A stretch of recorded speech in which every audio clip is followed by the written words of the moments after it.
ஜெயசுதா அழகாக இளமையாக இருப்பதால் இவரை பல தயாரிப்பாளர்கள், தெலுங்கு இயக்குனர்கள், தெலுங்கு முன்னணி நடிகர்கள் அட்ஜஸ்ட்மெண்ட் கேட்டு நிறைய வற்புறுத்தி இவரை அனுபவித்திருக்கிறார்கள். இவர் மீது மோகம் கொண்டு ஒரு தொழிலதிபர் இவரிடம் ஒரு நாள் இரவுக்கு கால்ஷீட் கேட்டு இருக்கிறார். 10 லட்சம் பேரம் பேசி எல்லாம் ஓகே ஆனது. அந்த தொழிலதிபர் கை நிறைய பிரேஸ்லெட், வைர மோதிரம் என போட்டு கொண்டு வந்தவர் ஜெயசுதாவின் கை கரியத்தால் அடுத்த நாள் காலையில் ஆட்டோவுக்கு செல்ல 150 ரூபாய் வாங்கி கொண்டு போயிருக்கிறார். பணம் எல்லாத்தையும் இழந்து, நகையை இழந்து ஜெயசுதாவிடம் மண்டியிட்டு ஆண்டியான போன கதை இங்கு உண்டு. கமல்ஹாசனுடன் நடித்த போது பல இரவுகள் இவர்கள் இருவரும் நட்சத்திர ஹோட்டலில் கழித்தார்கள் என்று அப்போது கிசுகிசு வந்தது. அப்போது இருவரும் இதை மறுக்கவில்லை.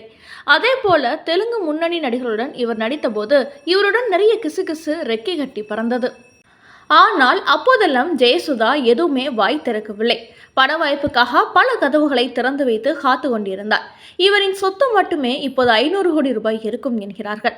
அரசியலில் சந்திரபாபு நாயுடுவை அனுசரித்து போகாமல் அவரிடமிருந்து விலகி வந்தார். ஜெகன்மோகன் ரெட்டியும் இவரை கை கொடுக்கவில்லை. அதனால் பிஜேபி பக்கம் போயிருக்கிறார். பிஜேபி கரை சேர்க்குமா? காத்திருக்கும் ஜெயசுதா என்ன செய்கிறார் என்று இப்போது 4வது திருமணம் செய்ய போகிறார் என்று செய்தி வந்திருக்கிறது.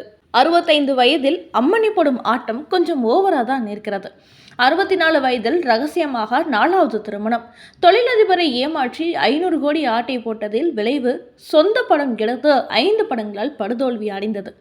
பணத்தை இழந்து நடிகையின் கணவர் மாடியிலிருந்து குதித்து தற்கொலை செய்து கொண்ட பரிதாபம். கமல்ஹாசன் பல படங்களில் எடுத்து காதல் வலையில் விழுந்து திருமணம் வரை சென்று நின்று போன கொடுமை. 80களில் கவர்ச்சி ராணி இவர். யார் இவர்?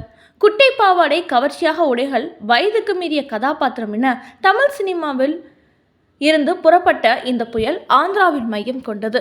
ஜெயசும் சோபன் பாபுவுடன் இவர் நடித்து கொண்டிருந்த போது இருவருக்கும் நெருக்கமானது.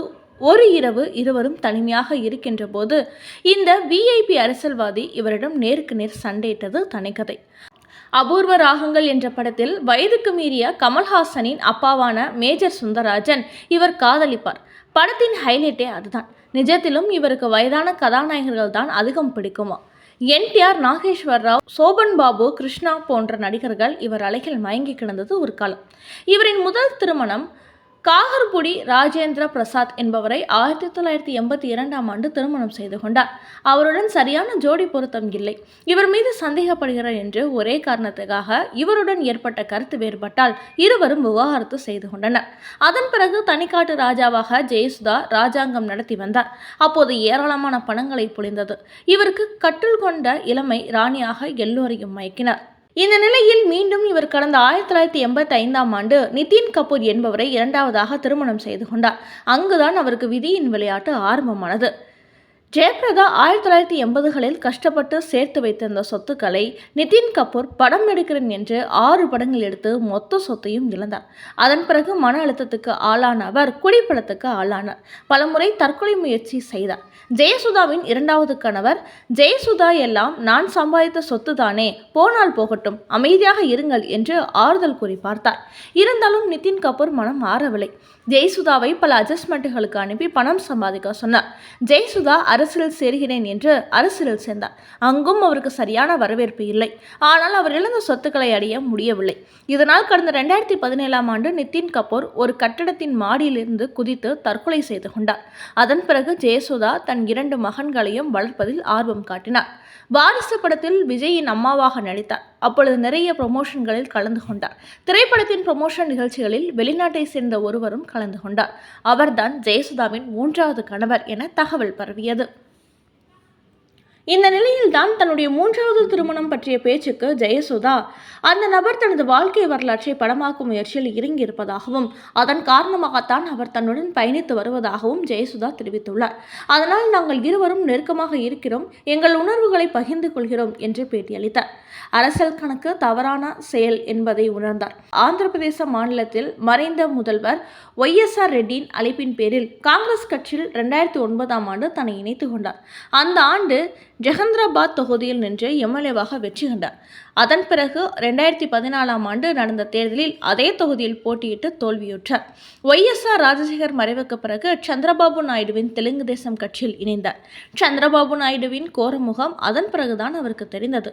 ராஜசேகர் கட்சியிலிருந்து வந்தவர் என்பதால் ஜெயசுதாவை ஓரம் கட்டியே வைத்திருந்தார்.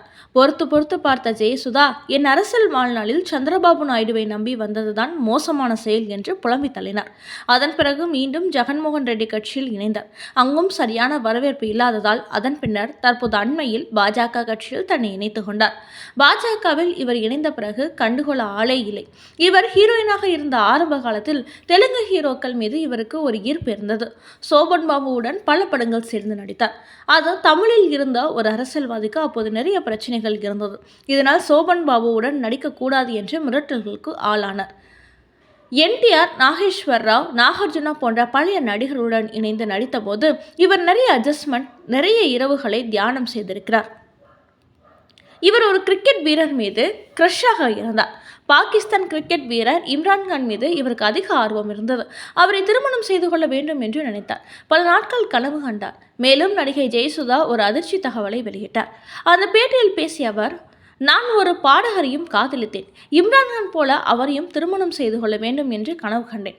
ஆனால் சில வருடங்களில் அவர் ஓரினச் சேர்க்கையாளர் என்று தெரிந்து கொண்டேன். பிறகு நான் அதை செய்யக்கூடாது என்று உணர்ந்தேன். எனக்கு இனி எதுவும் வேண்டாம் என முடிவு செய்துவிட்டேன் என்று கூறியுள்ளார். கமலும் இவரும் நெருக்கமாக இருந்தார்கள் என்பது உண்மை.